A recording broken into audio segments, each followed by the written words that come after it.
बंद मुट्ठी, खुली मुट्ठी। एक आदमी के दो पुत्र थे, राम और श्याम।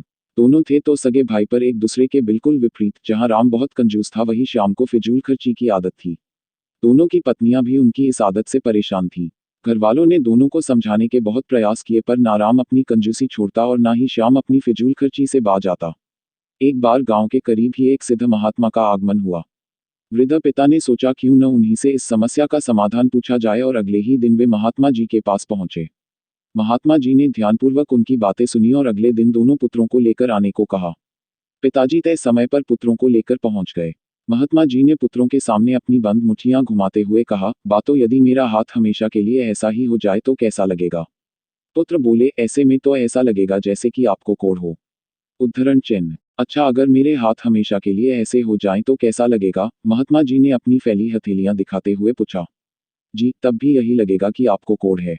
पुत्र बोले। तब महात्मा जी गंभीरता से बोले, पुत्रों यही तो मैं तुम्हें समझाना चाहता हूँ। हमेशा अपनी मुट्ठी बंद रखना यानी कंजूसी दिखाना या हमेशा अपनी हथेली खुली रखना यानी फिजूल खर्ची करना एक तरह का कोढ़ ही तो है।